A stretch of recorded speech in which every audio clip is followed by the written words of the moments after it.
live, laugh.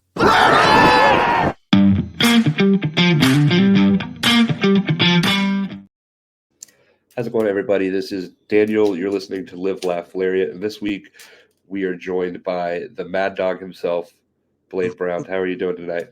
Good, bro. How you doing? Doing great, doing great. You come from a long line of dog-associated wrestlers. Huh? So I have a question for you going into this. So you've got, like, the Junkyard Dog. You've got the Pit Bulls. You've got all these people that, like, who is your favorite dog-associated wrestler? Man, I'm gonna have to go with JYD. Oh, yeah. Has so much fun with it. Oh, yeah, Just of course. like the whole New Orleans thing, you know, the who that Yeah. that's gonna beat that. He just has so much fun, so much soul with it. So, Yeah. Yeah, of course. They just did, like, you've seen the Dark Side of the Ring.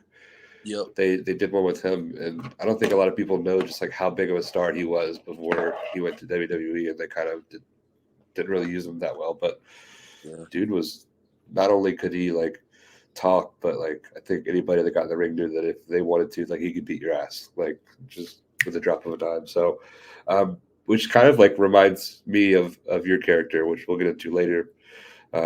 But yeah, it's kind of a throwback, which I really like. Yeah, that's really cool. I think Junkyard Dog is the best choice for that. So nice job on there. But before we get started, where can everybody find you on social media? Do you have any shows coming up that you'd like to promote? Absolutely.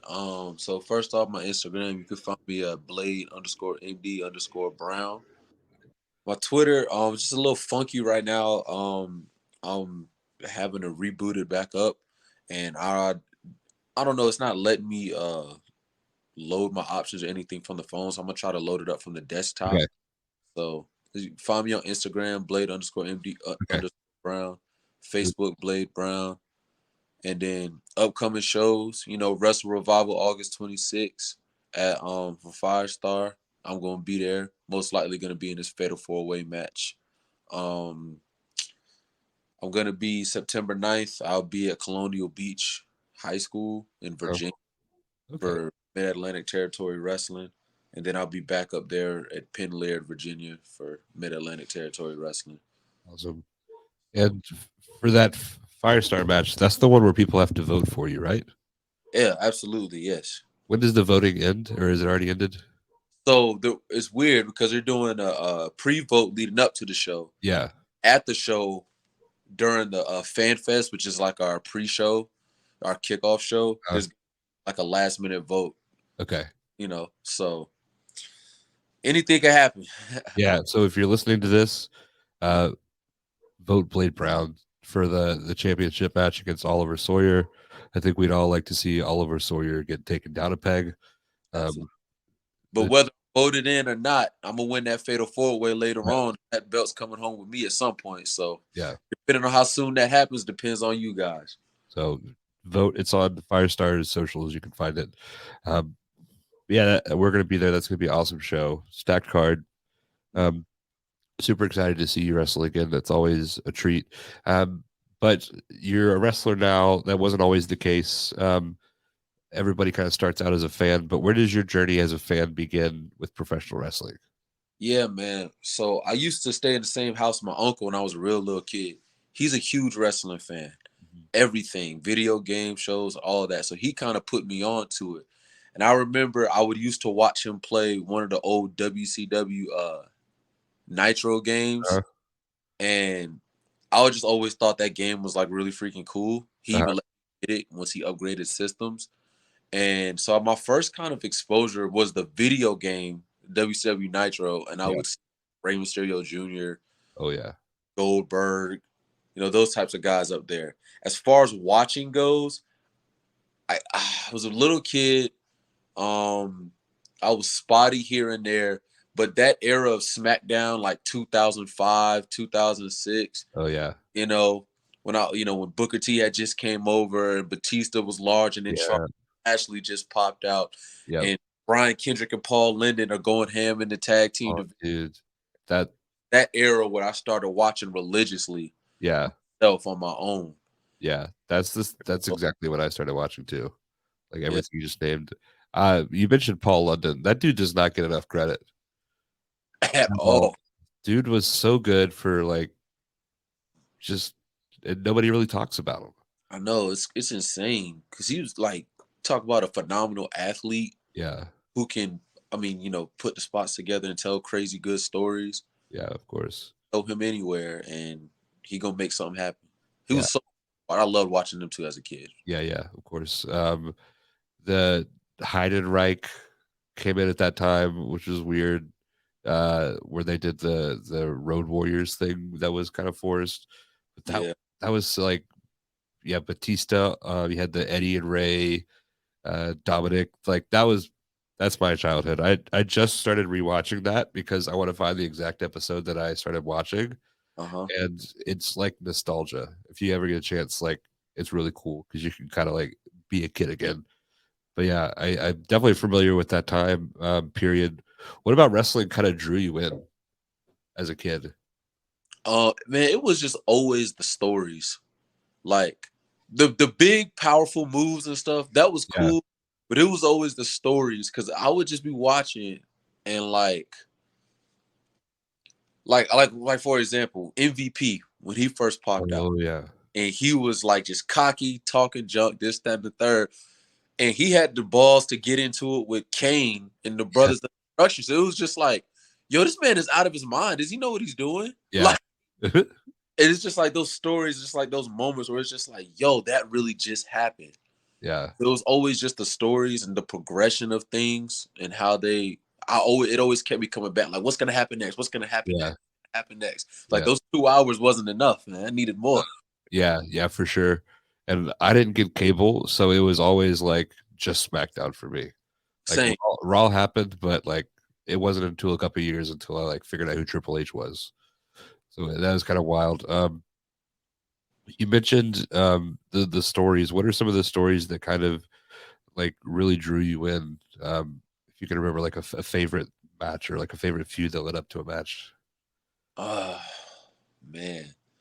Probably the one Rey Mysterio back in 2006 that really hooked me. Rey Mysterio, we had an I Quit match with Chavo, and Oh, Chavo busted up his knee, and Chavo went on. Rey Mysterio was out of action, and Chavo kind of went on the next few months until Rey Mysterio came back, kind of taunting him and just going in at him and mocking him at one point. I remember he came out in a Rey Mysterio, outfit and whatever. And I mean, I was a kid, so I was like, "Oh man, Rey Mysterio's back! Came back sooner than expected." yeah, you gotcha. And then I start watching him. He just looks so, nobody can replicate Rey Mysterio. He just looks so goofy in the ring. I was like, man, that ain't Rey Mysterio. That mask came off. I saw it was Chavo. I was just like, bro, I can't wait till this man gets beat up. Yeah, So, and then watching Ray finally come back at SummerSlam, and he was all silvered out, knee is fine, and yeah, there was probably that story right there that really had me. yeah. I just Yeah. couldn't come back and get his revenge. Yeah, Rey Mysterio is my favorite wrestler. I like my all my emails it was like Daniel Britton 619 like gmail.com because of that when I was real little. It's probably like AOL.com back then. But um did you have somebody that you like absolutely hated? Like not because they were bad, but because they were like so good that they just like, oh, this dude, I hope he really gets beat. For me, that was that was Vince McMahon. Yeah. Like he used to Vince. He's honestly probably greatest heel of all time if you really think about it, because that man, like, you hated him so much. He always antagonized my favorite wrestlers. Yeah. Always made their lives 10 times harder. And it especially pissed me off with the whole Bobby Lashley thing as a kid, because I loved Bobby Lashley. Yeah. So after WrestleMania, because he was, they told the story because he was mad because he had to get his head shaved off, so he made Lashley's life a living hell. Uh, Wouldn't leave him alone. Like, yeah, Vince McMahon. So anytime somebody got their hands on Vince, I was like, thank God. yeah. I think a lot of people are saying that today, but for different reasons. But uh, um, yeah, I hated. Do you remember King Booker? Yeah. He really like. I was like, this dude sucks. Like, I remember Edge. You remember it was Edge when he beat John Cena at the New Year's Revolution? Yep. That Oh, was like, and then he has the sex celebration the next night. I was like those were times where I was like, this motherfucker, like, this is like, um, but yeah, that I don't know. I don't think that era gets a lot of credit for what it was like because right before it, you have like Kurt Angle and uh, yeah. Brock Lesnar and all that stuff, but like that was prime time. Like The Undertaker, Teddy Long, who's also underrated. Just you got a one-on-one match with The Undertaker like every week or a tag team match. Just like awesome, dude. That Uh, what's that? that's it. Yeah, that time was definitely amazing. Yeah. Um, at what point did you start thinking that this is something that you wanted to do? Um, so it was honestly like around that same time. I think when Bobby Lashley first popped out, because I never wanted to be a wrestler. Like I was just watching. But when I actually first saw Bobby Lashley, and I'm black, Yeah. he's black, he's huge. Bobby Lashley was my motivation for working out and all that type of stuff. So I was like, yo, I could be just like him.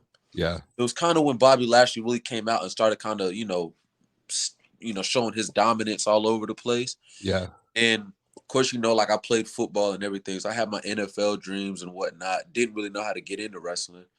But then it was like some point, like in high school, I was just like, yo, my senior year, I was like, yo, I'm about to graduate. I can go play college football, but it's like, I got to find a way to be a wrestler. Like it's still in me from when I was 6. Yeah. Like I have to find a way to be a wrestler. Yeah. Where do you like how do you go about finding that? For a lot of people, it's just like Googling wrestling school near me. Is that the same for you? That's exactly what it was. That's the only place I knew where to start because it's like you can find an MMA gym, you can find a bunch of these different places almost on every corner in every major city. But it's like a Yeah. wrestling, like Yeah. where's that even located? Yeah. And then I just Googled it, hoping to find something that's not amateur wrestling. I got a bunch Mhm. of that popping up. Yeah. I came across Firestar, shot Kozone a message, and things kind of just spiraled after that. Okay. What was your first day like at Firestar? Do you remember like the first time you stepped in the ring? Yeah, so we come in, Kozone talks to us for like about like an hour and a half, telling us the ins and outs, what it's gonna take, Uh-huh. just kind of just giving it all to us straight up, straightforward, right? And then he walks us out to the ring. They're like the beginners class, they're still, and there's some advanced guys in there, but they're practicing, by the way, you know what I Yeah. mean?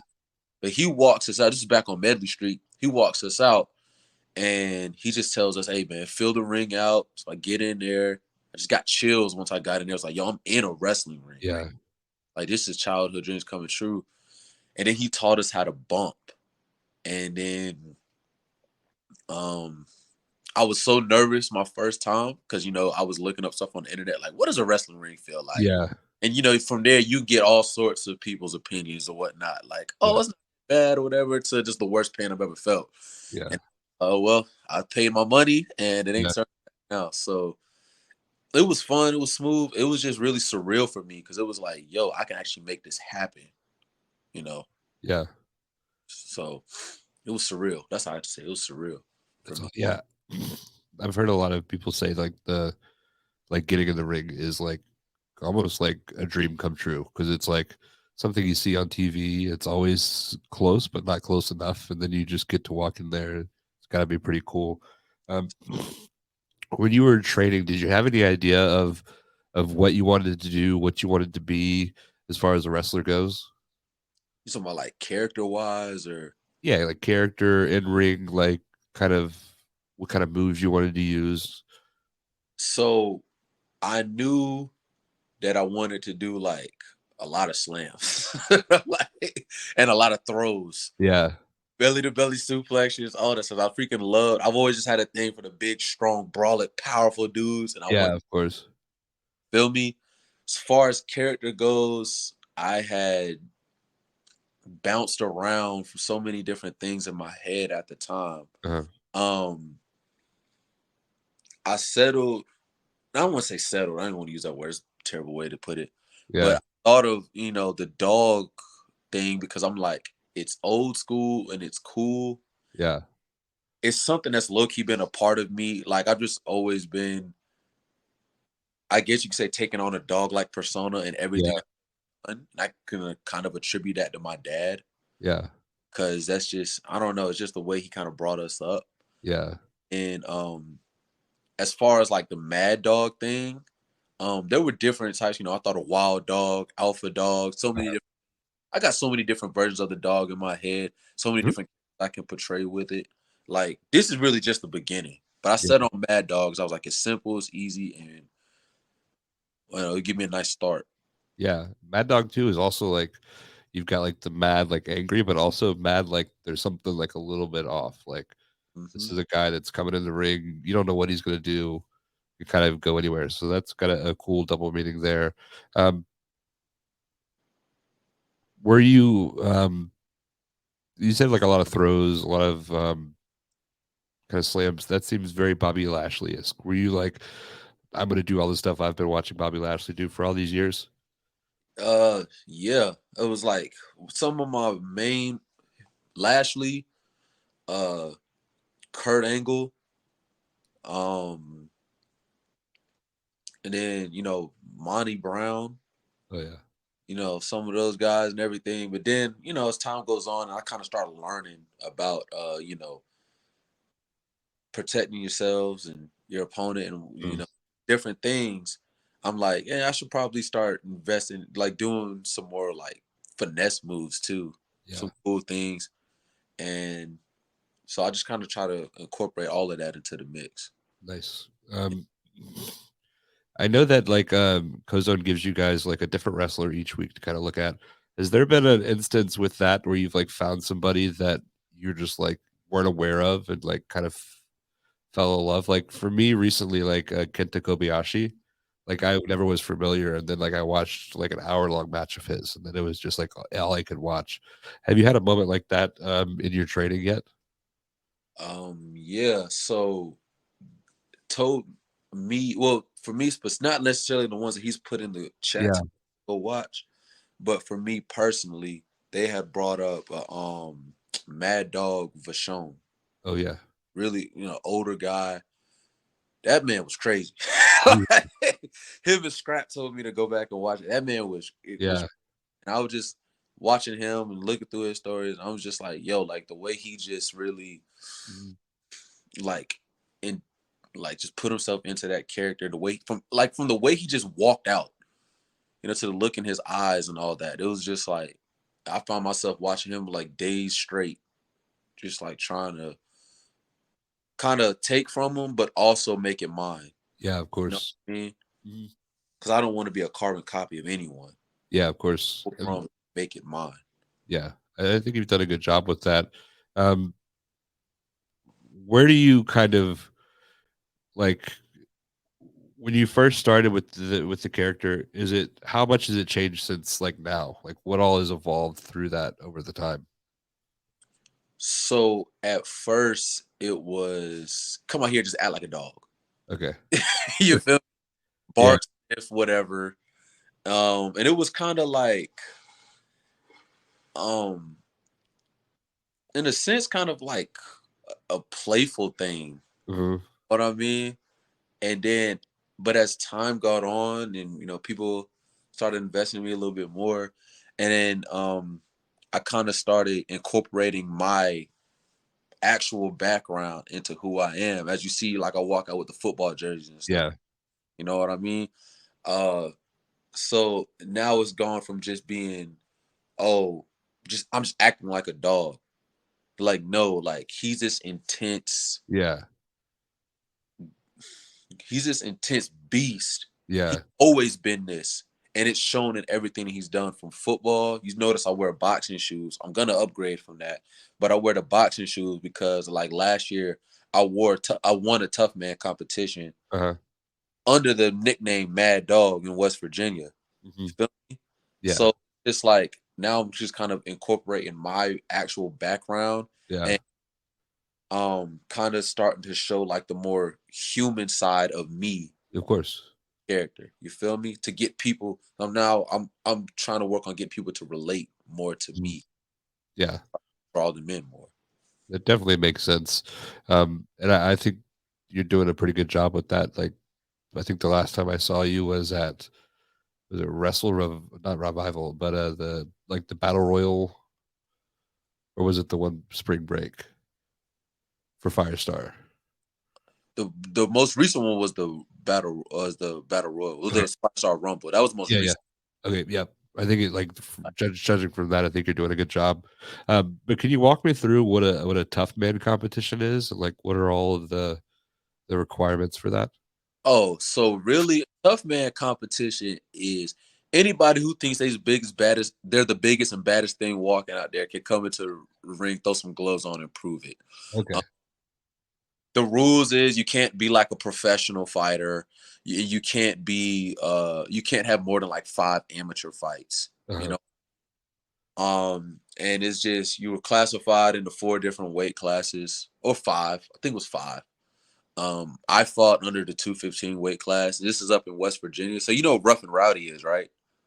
Um, yeah, is it like the Barstool? Like, Yeah, yeah, so Tough Man is like the original was okay, that. You know what I mean? yeah, Tough Man, like um the West Virginia like boxing commission, they put it on. uh-huh, Um and you simply just register and you show, but judging by everybody doesn't show up because as soon as it pops up, yeah, everybody starts to real. Some people start to realize like maybe I'm not that tough.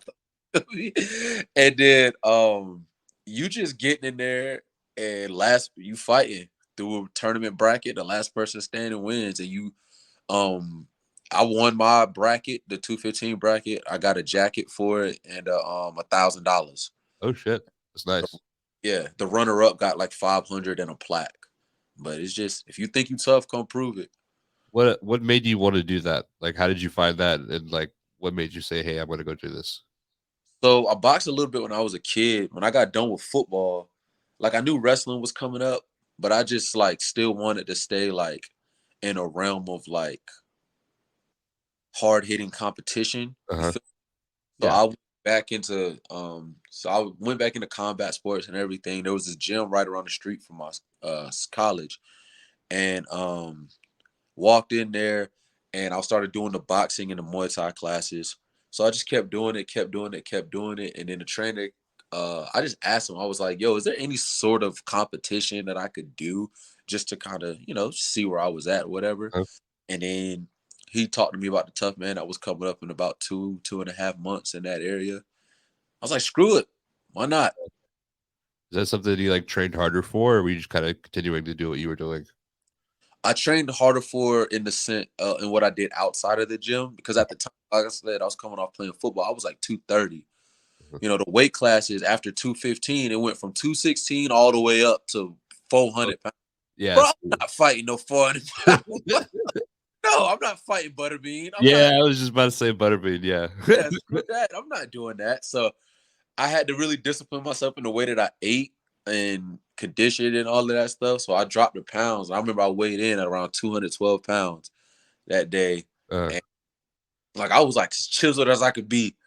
And yeah, just went in and did it. that is awesome. I didn't know that was a thing, and to have West Virginia of all places is probably where I would say like, hey, maybe I don't want to mess with guys from West Virginia, and you just said, nah, I'll take it all, and you end up winning. That's got to be awesome. It was, So you've incorporated the boxing into your wrestling persona, but to go back a little bit, what was your first match like, and who was that against? so my first match was a fatal 4-way. It was me versus this guy from Virginia. His name was Wyatt Sutton. Mhm. This dude, I believe he's based out of Georgia, Teriyaki, Oh yeah, Indie King JT. And it was between us four. It was really simple, a multi-man match, it ain't much to it. yeah, Um, it was just a really simple, it was 3 faces, 1 heel, and I ended up getting the finish on Wyatt Sutton. Um, Afterwards, he like shook my hand, kind of gave me shook my hand, gave me a hug, gave me the nod. yeah. But I get out, I do a post-match interview. Before I even start talking, everybody in that crowd at Firestar was barking. That's awesome. And I was just like, wow, because I went from your music, nothing more terrifying than your first match Yeah. right before your music hits. Because all I kept thinking in my head was, they don't know who I am. And I come out as hype as I want to, whatever. They still don't know who I am. Yeah. So I came out there, I brought my energy, got a few claps. Okay, you know how it goes. Got a few claps. Ooh, ooh, ooh. They identify with the people that they've seen before, which is everybody else in the match. But to have that transition to after the fact, um, when I hear everybody barking and listening, feeling what I'm saying in my interview, after I'm done, they continue to bark. I don't know, man. That did something to me. Yeah, that's awesome. A lot of people don't have the best first match stories, but to like have people won over after the match, that's gotta feel pretty cool. You mentioned the nerves beforehand. What was that whole day like? Like leading up Um, to it? I was just, man, I was honestly like dead silent, you know. Um, I was just lost in my thoughts. Like, what if I mess this up? What if I forget this? What if I forget that? Man, I really don't want to disappoint Kozone. You know, put us some energy into me. Yeah. Yeah, gotta. I was just like, man, what if these people don't like me? What if I'm not good? Like all of these different Yeah. things in my head the whole drive up there. And then what made it worse is that when I get there, originally it was supposed to be a triple threat. Mhm. And we call the match, we do our thing, and I'm like, man, all right, I feel good about it. Next thing you know, Teriyaki walks up. I was like, yeah, so I'm being putting on matches a fatal four-way now. And then I'm like, so we got to redo this whole thing. And I'm like, of course, my match has to be the one Like it's on my shit. first match where it's got to be, you know, just some sort of issue. As of like now in my career, I know it's only been a year since I got started. I wouldn't classify that as an issue because I'm like, okay, we'll just work it like this. That and the third. Uh-huh. That being my first time, it was just like, I just want a smooth sailing night. That's Yeah. it.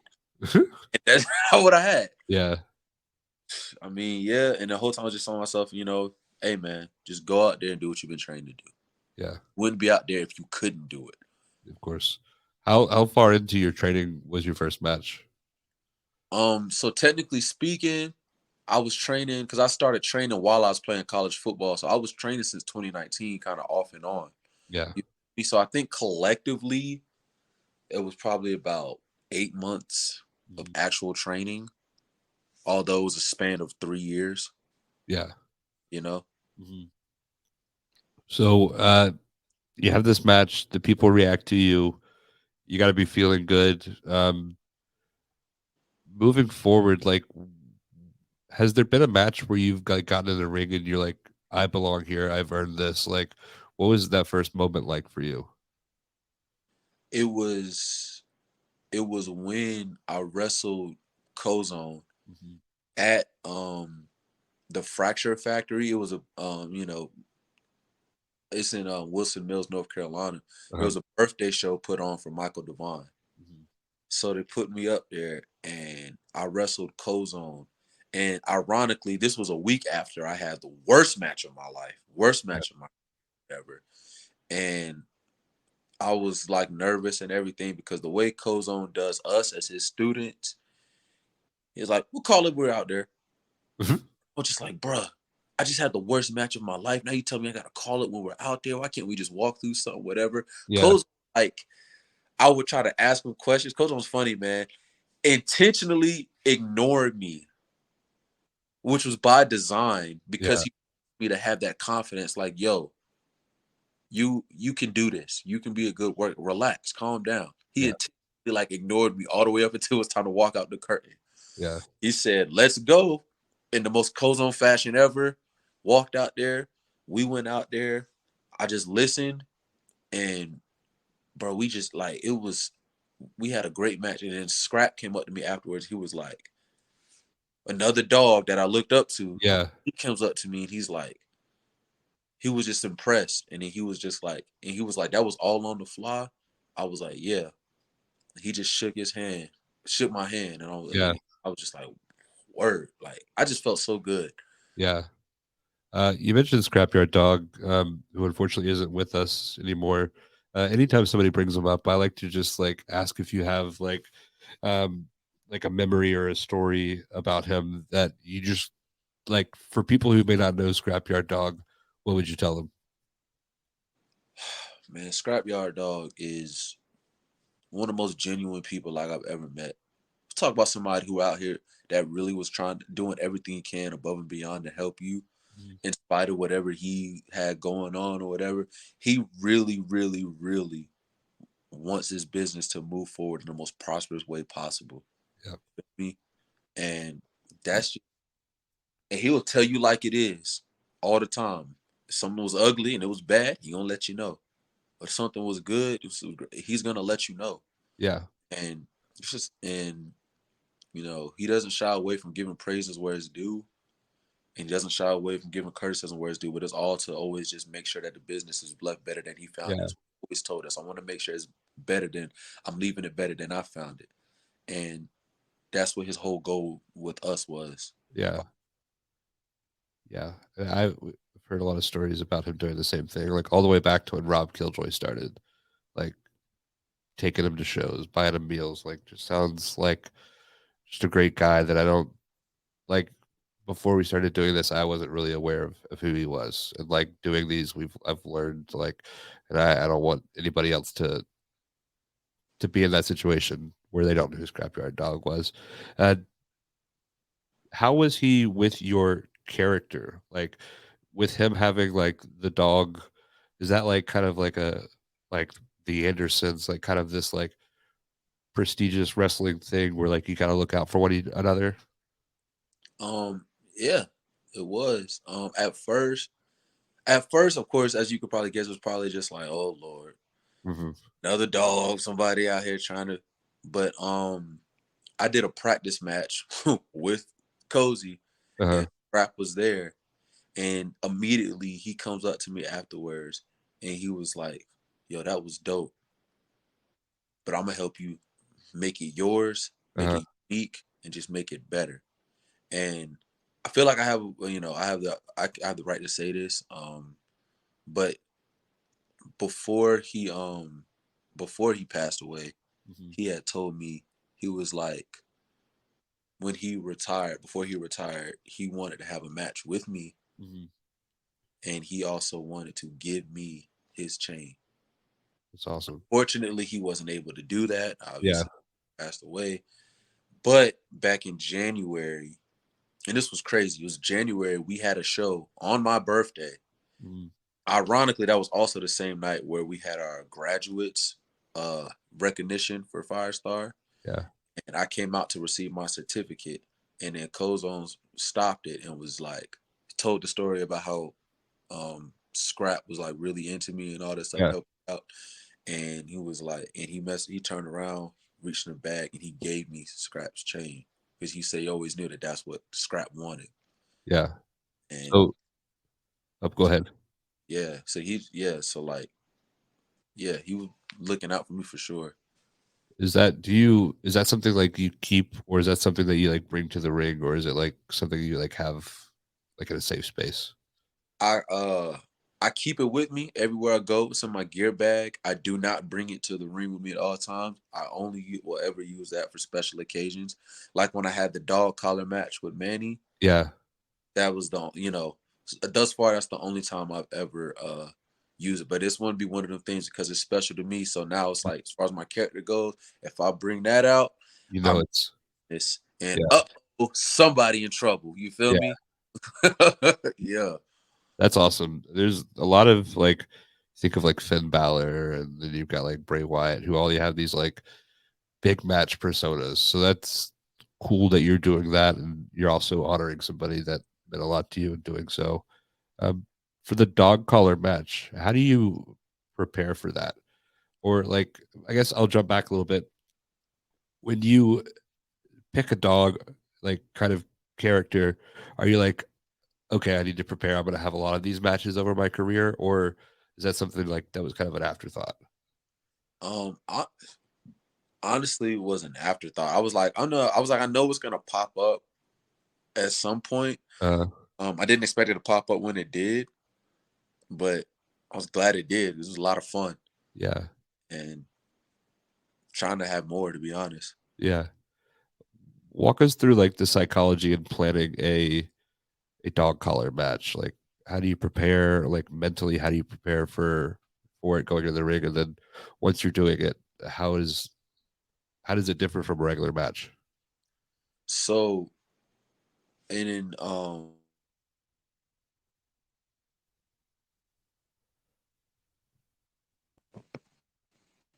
can you hear me? Yeah, I can hear you. Okay.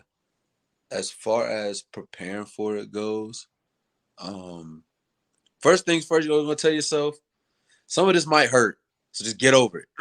Right?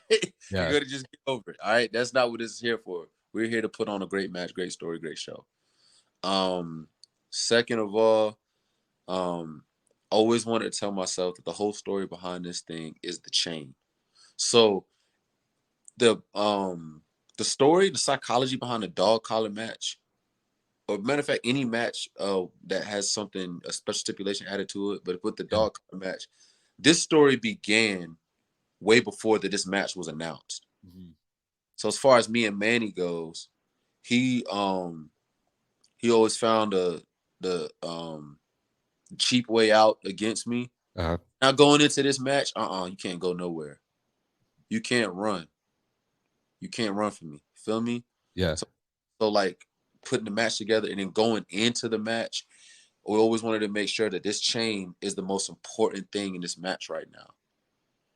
It's showing like there's no separation from each other. We're gonna have to see who the bigger man is right here in this moment. And despite what type of pain or whatever we're gonna have to endure and going through this, it's gonna be, I'm not walking out of here a loser. Feel Uh-huh. me? I'm not. I will go through whatever pain this chain gonna bring me if it means I'm standing over top of you at the end of it. Yeah. That's the story that we telling. But it's like no more running. Who's the bigger man? Who's gonna stay here and who's gonna show up? Who's Yeah. gonna go? Were you watching any matches to prepare for that? Any of like, I think there's like the Valentine Roddy Piper match. There's was this before the Briscoes? I believe it was before the Briscoes. But I remember watching Raven and Punk. Uh-huh. That one right there, that match was insane. It was so bloody. And I was just like, that's what I want. Just to show like how much you really hate each other. Yeah. Like, like it's just Yeah. intensity. Like from the moment they stepped into the ring, wrapped them chains around themselves, it was just like you knew like it was about to go down. Of course. That's the kind of feeling that I wanted. And I feel like me and Manny did that. And now everybody knows that me and him are in the same room. We don't like each other. Hmm. We ain't feeling each other. Yeah. Story ain't over. Because him and Nick D tried to jump me after the fact. Well, they didn't try to. They jumped me after the fact and beat me with the chain. So the story not over. Yeah. Really just beginning. That's awesome. You can really tell like the intensity and the love that you have for like not only your character but for wrestling and the way that you talk, which isn't always the case. But you could tell like that all of your actions and all of your moves are thought out like in advance and how we can best tell this story and like how can I best like get the crowd on my side, which is really awesome. Like I've said it before, like you're kind of a throwback. Like not something that you see a lot of, but that's a good thing. Like you're bringing the energy that people necessarily don't have, which is really cool. Um, where would you like to take this like in the next year? Who are some people that you would like to wrestle? Um, like let's say 1 year and then 5 years from now. Hmm. At the top of that list, I want to wrestle Fodder. He's always around here. We Yeah, met him. I want to wrestle Fodder so bad. Psycho Boy versus the Mad Dog. Oh my goodness. I yeah, feel like sells itself. that might should be something dope. Um, Definitely want to go at. I would love to wrestle Lucky Ali Oh yeah, he's so good. because I know brother just gonna make me better. Yeah, Like I want to wrestle Lucky Ali so bad. These are the people within the next year, by the way. yeah. I would love to go at it with. Um, and I definitely want to go at it with TDT because that man's been like a big brother to me this Uh, whole time. A lot of A lot of people don't know a lot of stuff wouldn't happen. I wouldn't be where I am right now if it weren't for TDT and his advice at all. Yeah. I would definitely. So I want to go out with him because I want to show him like, yo, your advice worked. I was listening. Yeah. That's Let's go. awesome. You know Yeah. what I mean? As far as the next 5 years, man, golly, there's a lot of people on my list that I would love to wrestle. I would love to wrestle JTG. Oh Like, if yeah. possibly happen. Like, I know I have to put in a whole lot of work, which I'm prepared to do. I don't care to be able to earn that match. I'd love to wrestle JTG. The man's killing it Yeah. on the scene around here in the Indies. And, you know, I've watched him since I was a kid. I went to his seminar and whatnot. Man, I'd Yeah. love to go with him, go at it with him. Um, those are the people that I'm just like a dead set on wanting to Yeah. wrestle. It's so freaking bad. Anybody else, I take on all comers. Awesome. Yeah. JTG is like, I think the last time I saw him was when he wrestled Caprice Coleman at Let Wrestling Live. Mm-hmm. Like, dude is a beast, and the way he was able to like take like Crime Time was what it was. Like, if looking back, like they were kind of giving a shitty hand, like because he could have done so much, but like to be able to like go from that.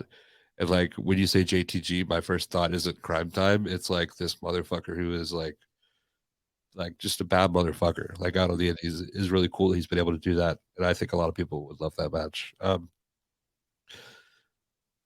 What would be your dream match? Like if you had one person that you could wrestle? Oh, like over time. Yeah, you could do overtime if you want to, or like people alive today, whatever, however you want to take the story. Hmm. Dream match. Bruh, I would love if I could. Golly, this is tough. That's way harder than I thought. You just dropped a bomb on me. Right. um, if I could do all time, I would love to like freaking wrestle Kurt Angle Oh in yeah, the WrestleMania. that'd be awesome. Cause I just know that man, like we're just gonna go. I love people who can just go. Yeah, However, like let's just go, and that would just be so much fun. yeah. That's a really good choice. I don't think a lot of people would would say anything about that match being bad. So definitely awesome. Um, and then kind of like the wrapping things up. Who are some wrestlers that you think that more people should know on both the men and the women's side? Word. So at the top of that list for me, AC Devon and Dynamite Jackson. Together, they're known as the Devon Dynasty. Uh, Singles, AC Devon, Pretty Boy Psycho, Dazzling Dynamite Jackson. Them two, you want to talk about two dudes that just work hard, mhm. students of the game. That's them two. They are so dedicated to this. It's crazy. And like, if you're a promoter and you're listening, you want to make your tag team division better, get the Devon Dynasty out there. They like will make your tag team, the little things to the big things, whatever. They are students of the game. Yeah. They are phenomenal wrestlers, and they're gonna be something big one day. Mm. I really want to see them around more on more posters. Yeah. Um, who else? I know you've had some of these people up here. Manny, I'm gonna just keep saying people don't know how good Manny really Oh is. yeah. Like Manny is nasty in the ring, yo. He's put in a lot of time and it shows. Yeah. Um, Grant, Grant Watts, like He's insane. he's my guy, and he's gonna be something big one day. And I'm so happy for the opportunities that he's had thus far, and Yeah. I just pray to God that they continue because he definitely deserves them. He's earned them. Yeah. Um, one girl that I'm really high on, she's only had 2 matches, but I've seen her in training over Mhm. this past year. Her name is Leah Knight. Uh, That's what she goes by in the ring. Just to see the way she's grown from this time last year to now, how she's performed in the 2 matches and the confidence that she has, and then her dedication in the gym and everything. Like she's going to be like, just keep on the lookout as far as women's wrestlers in the area. okay. She is going to be picked up on really, really fast. Yeah, for sure. She just had a cool match with Sadie Lee Moss at the last DCW show. Yeah. She's gonna. Awesome. Well, this has been great. I think we should add people who should know Blade Brown. If you see him on a card, go out of your way to make sure you see him. Love to have you back on. Love to see where you're going to go. But when you blow up big, don't forget about us. Give us that inside scoop. But yeah, dude, this has been awesome, and I appreciate you taking the time to talk with me. Man, I appreciate you, man. I was really looking forward to this, man. Thank Yeah, you. of course, no problem. You have a great night. You too, bro.